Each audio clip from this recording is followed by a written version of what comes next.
বিশ্ববাজারে তেলের দাম কমলেও বাংলাদেশে বাড়ছে জ্বালানি তেলের দাম। গত মাসের শেষে জ্বালানি ও খনিজ সম্পদ মন্ত্রণালয় ডিজেল ও কেরোসিনের দাম ৭৫ পয়সা এবং পেট্রোল ও অকটেনের দাম বাড়ানো হয়েছে ২.৫ টাকা করে। এতে ডিজেল ও কেরোসিনের মূল্য দাঁড়ায় লিটারে ১০৭ টাকা ৭৫ পয়সা, আর পেট্রোল ও অকটেনের দাম হয় লিটার প্রতি যথাক্রমে ১২৭ ও ১৩১ টাকা।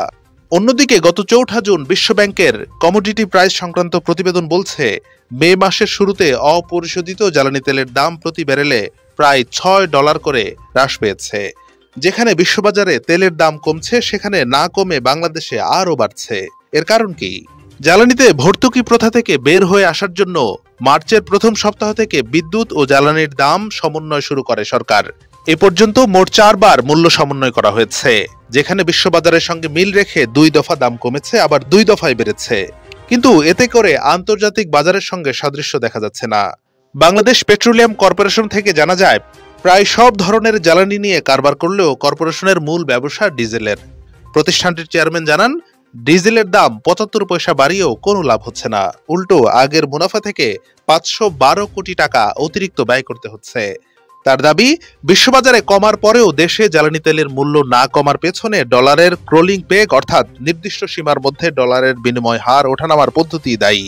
আন্তর্জাতিক বাজারে তেলের দাম কিছুটা কমেছে স্বীকার করে তিনি বলেন, সমন্বয় করেও ভোক্তা পর্যায়ে রিফ্লেকশন পড়েনি, কারণ এই সময়ে টাকার বিপরীতে ডলারের মূল্যমান পাল্টে গেছে।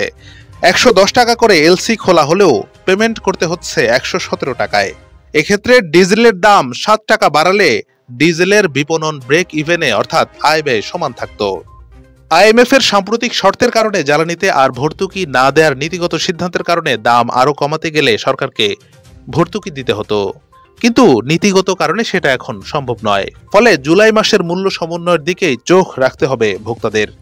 এদিকে ডলারের দামের কারণটিকে যৌক্তিক মনে করে ভোক্তাদের অধিকার নিয়ে কাজ করা সংগঠন ক্যাব। সংগঠনটির সভাপতি জানান, প্রত্যেক মাসে সমন্বয় করাটাকে তিনি সমর্থন করেন না। জ্বালানি তেলের দরের সাথে পরিবহন ব্যয় সহ উৎপাদন খাতের ব্যয়ও জড়িত, তাই সবকিছুতে একসাথে সমন্বয় করা সম্ভব হয় না।